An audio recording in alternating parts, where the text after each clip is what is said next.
నమస్కారం అండి. మాటే మంత్రంలో నేను మీ మాధవి. నమ్మకం చాలా వెర్రిది. ఒక్కోసారి సహాయం చేస్తున్నట్లు నటించే వాళ్ళని, నిజమైన ఆత్మీయులని పొరపాటు పడేలా చేస్తుంది. ఏది కూడా ఒక్క రోజులో సాధ్యమయ్యేది కాకపోవచ్చు, కానీ మొదలంటూ పెడితే ఏదో ఒక రోజుకైనా పూర్తవుతుందిగా. నమ్మకం అనే బలం పోగొట్టుకున్న రోజు ఏ బంధం తోడు ఉండదు. అపనమ్మకంతో పనిని మొదలుపెట్టకు, ఎందుకంటే నీకున్న నమ్మకమే నీ విజయానికి తొలిమెట్టు. నిజాయితీ ఉన్న చోట మొండితనం ఉంటుంది, విధేయత ఉన్న చోట మంచి ప్రవర్తన ఉంటుంది, ప్రేమ ఎక్కువ ఉన్న చోట కోపం కూడా ఎక్కువే ఉంటుంది. బంధం అన్నది అందమైన పుస్తకం లాంటిది. పొరపాటు అనేది అందులో ఒక పేజీ మాత్రమే. ఆ ఒక్క పొరపాటు జరిగితే సవరించాలి, కానీ మొత్తం పుస్తకాన్ని చించేయకూడదు. ఏదైనా పరీక్షించవచ్చు, కానీ మనిషి సహనాన్ని పరీక్షించకూడదు. అది విలువైన బంధాలను దూరం చేస్తుంది. తాళం కప్ప తన ప్రాణాన్ని అయినా వదులుకుంటుంది, కానీ వేరే తాళం చెవితో మాత్రం ఎప్పటికీ కలవదు.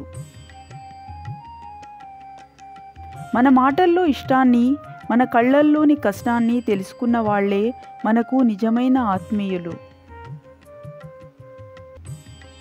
మన అనుకున్న వారి పట్ల ఎందుకు కోపంగా ఉన్నామో వాళ్ళకే తెలియకపోతే నీ కోపం వృధా అయినట్లే. బంధం ఎప్పటికీ భరించలేనంత బరువైనది కాదు, విడిపోయేంత విలువలేనిది కాదు. భరిస్తే బలం అవుతుంది, అర్థం చేసుకోగలిగితే దాని విలువ పెరుగుతుంది. బాధ్యత లేని బంధం, నిజాయితీ లేని ప్రేమ, యోగ్యత లేని స్నేహం, నమ్మకం లేని జీవితం ఎప్పటికీ శాశ్వతం కాదు.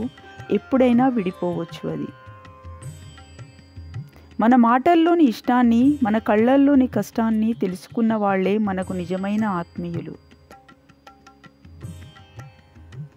అందమైన అమ్మాయి దొరకడం కంటే అర్థం చేసుకునే అమ్మాయి దొరకడం మన అదృష్టం.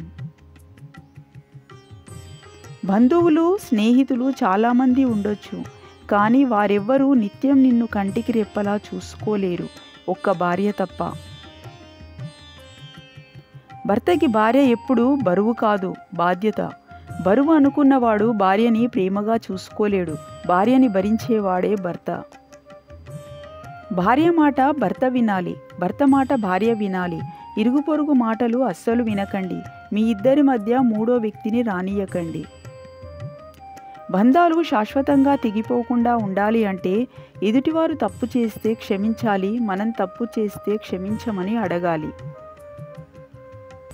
మోజు తీరగానే మూలన వేసేది కాదు మూడుముళ్ల బంధం. ముసల్తనంలో కూడా మనసెరిగి ఉండేదే మాంగల్య బంధం. అందాన్ని చూసి పెళ్లి చేసుకోవడం అంటే ఇంటికి వేసిన రంగులు చూసి ఇల్లు కొనుక్కోవడం లాంటిది.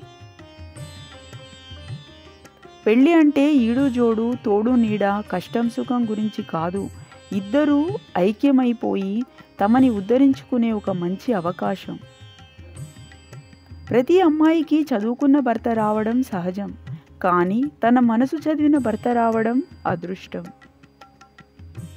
అమ్మ లేకుంటే మనకు జన్మ లేదు, భార్య లేకుంటే ఆ జన్మకు అర్థం లేదు. నువ్వు అవసరం లేదు అనుకునే వాళ్ళకి నువ్వే అవసరం అనేలా చేస్తుంది కాలం. నిజాలు చెప్పి నిజాయితీగా ఉండేవారి కన్నా అబద్ధాలు చెప్పి ఆకట్టుకునే వారినే ఎక్కువగా నమ్ముతుంది ఈ లోకం.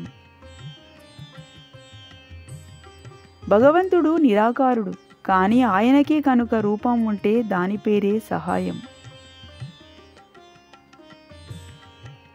ఆరోగ్యం ఎప్పుడూ మందులతోనే బాగుపడదు. కొన్నిసార్లు మనశ్శాంతితో, ఇంకొన్నిసార్లు మంచి స్నేహితులతో, మరికొన్నిసార్లు స్వచ్ఛమైన చిరునవ్వుతో నయమవుతుంది.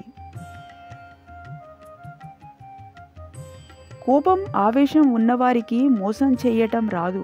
మోసం చేసే వాళ్లకు కోపం, ఆవేశం ఉండదు. ప్రస్తుత సమాజం అంతా నటనతోనే ముడిపడి ఉంది. అలాంటి వారికే రోజులు కూడా బాగా కలిసి వస్తున్నాయి. జీవితం ఎప్పుడూ ఒకేలా ఉండదు. నవ్వేవాడికి ఏడ్చే రోజు, ఏడ్చేవాడికి నవ్వే రోజు తప్పక వస్తుంది. కాస్త ఓపిక పట్టాలి అంతే. అబద్ధాలు ఎంత బలమైనవి అంటే అబద్ధాన్ని కూడా నిజమని నమ్మే అంత. నిజాలు ఎంత బలహీనమైనవి అంటే నిజాన్ని కూడా నిజమని నమ్మించలేనంత. బంధాలు నిలబడతాయి అంటే అబద్ధాలు ఆడక తప్పదు. నమ్మకాలు పోతున్నాయంటే నిజాలు చెప్పక తప్పదు. నిజాలు అబద్ధాలు పదాలు మాత్రమే కాదు, బంధాన్ని నమ్మకాన్ని పడగొట్టే విధ్వంసకరమైన ఆయుధాలు. కాలిపోయిన కొవ్వొత్తిలాగే గడిచిపోయిన కాలము తిరిగి రాదు. Thank you so much for watching this video.